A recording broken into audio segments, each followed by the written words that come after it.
नमस्कार। टोंक कलेक्ट्रेट आज उस वक्त नारों और हंगामों से गूंज उठा जब देवली उनियारा की प्यास लेकर सैकड़ों लोग सड़कों पर उतर आए। आंदोलन की अगुवाई कर रहे थे युवा नेता नरेश मीणा, जो पानी और बिजली संकट को लेकर सीधे कलेक्टर ऑफिस पहुंच गए। स्थिति इतनी संवेदनशील हो गई कि कलेक्ट्रेट परिसर को पुलिस छावनी में तब्दील करना पड़ गया। सीओ समेत 3 थाना अधिकारी की तैनाती की गई और हर गतिविधि पर पुलिस की नजर बनी रही। देवली उनियारा क्षेत्र में लगातार गहराते पेयजल संकट को लेकर लोगों का गुस्सा अब खुलकर सड़कों पर दिखाई देने लगा है। स्थानीय लोगों के साथ बड़ी संख्या में पहुंचे नरेश मीणा ने टोंक कलेक्ट्रेट पर जोरदार प्रदर्शन किया। प्रदर्शनकारियों का आरोप है कि क्षेत्र में लोग बूंद बूंद पानी के लिए परेशान हैं। कई इलाकों में नियमित जलापूर्ति नहीं हो रही, जबकि बिजली कटौती ने हालात और बिगाड़ दिए हैं। इसी बीच नरेश मीणा ने कलेक्टर टीना डाबी से मुलाकात कर लोगों की समस्याओं को रखा। उन्होंने मांगा कि देवली उनियारा क्षेत्र में पेयजल संकट का स्थायी समाधान किया जाए और बिजली व्यवस्था को भी तुरंत सुधारा जाए। प्रदर्शन को देखते हुए पुलिस प्रशासन पूरी तरह अलर्ट मोड पर नजर आया। आपको बता दें कि कलेक्ट्रेट परिसर में अतिरिक्त पुलिस बल तैनात किया गया। सीओ सहित 3 थानों के अधिकारी मौके पर मौजूद रहे ताकि किसी भी स्थिति से तुरंत निपटा जा सके।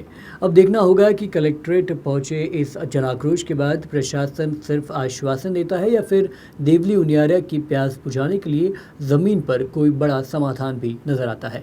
फिलहाल टोंक कलेक्ट्रेट में उठी आवाज़ सिर्फ पानी की मांग नहीं, बल्कि उन लोगों की नाराज़गी है जो लंबे समय से मूलभूत सुविधाओं के लिए संघर्ष कर रहे हैं।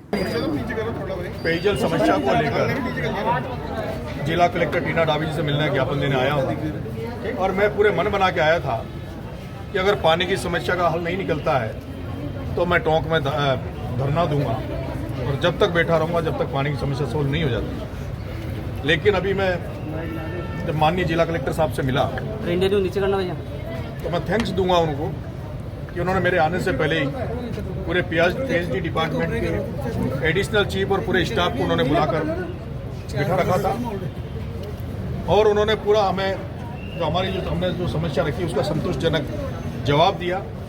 हमने उन्हें बताया कि पीएचडी मिनिस्टर जो यहाँ कन्हैयालाल जी चौधरी और टोंक जिले के रहने वाले हैं, इनकी पूरे राजस्थान को पानी पिलाने की जिम्मेदारी है और उसके बाद भी पूरा टोंक जिला प्यासा है। टोंक जिले में लोगों को मजबूरन पैसे पे पानी के टैंकर मंगाने पड़ रहे हैं।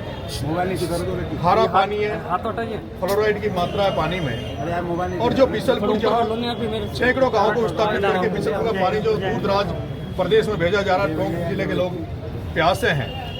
ऐसे में जिला कलेक्टर महोदया ने हमें बताया कि जो जल जीवन मिशन के तहत जो गाँव में नल लगे हुए हैं, जो पानी की व्यवस्था है, जो एसी साहब ने बताया कि उसमें जो गवर्नमेंट लेवल पे जो ठेकेदार जो ठेके हुए हैं उसमें उनका वहाँ पैसा नहीं आ पाया और ठेकेदारों ने काम रोक रखा है।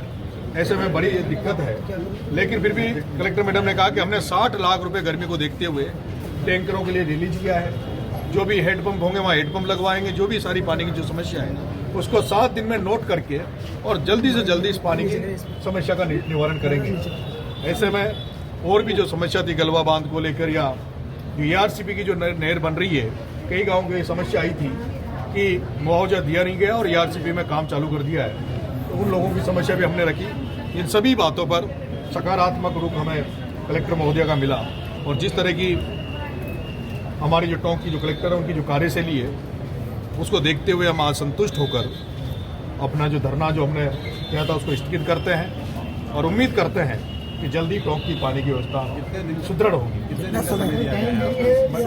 टीना डाबी मैडम जो हमारे कलेक्टर है उन्होंने एसी के माध्यम से हमें जो बताया कि कल से ही इस पर काम करेंगे और उन्होंने ऑलरेडी जब मैंने कल से जब नोट डाला था कि भाई इन गाँव में उन्होंने ऑलरेडी गाँव को चिन्हित किया है जहाँ ज़्यादा समस्या है, जैसे रघुनाथपुरा, महाराजगंज, नगर फोर्ट के आसपास, दूनी के आसपास का एरिया, उसमें वो कल से चिन्हित करके और इस काम पे लगाया। मेन जो समस्या थी वो पेयजल की थी, लेकिन मेरे यहाँ आने के बाद में जिस तरह से आपने देखा लोग एप्लीकेशन ले लेके बैठे थे। एक जो सरौली मोड़ पर जो पंचायत है जूनिया पंचायत में लगभग 200 बीघा जमीन 1600 बीघा जमीन जलमग्न हो जाती है, पानी में डूबी रहती है, वो खेती नहीं कर पाते।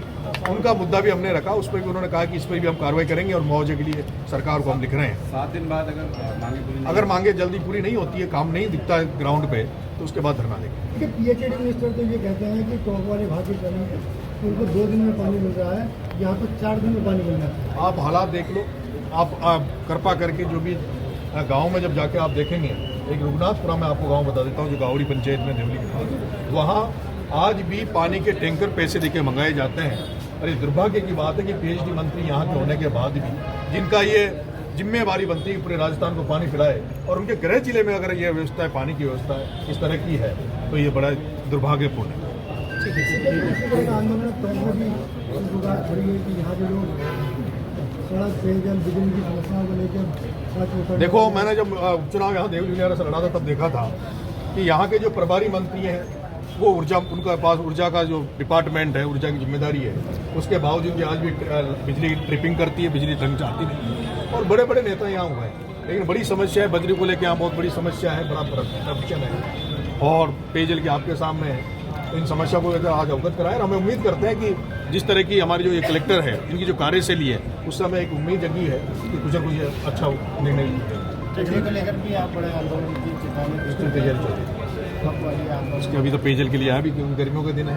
पेयजल एक बड़ा मुद्दा है, आमजन से जुड़ा हुआ मुद्दा है, जनहित से जुड़ा हुआ मुद्दा है, इसलिए पेयजल के लिए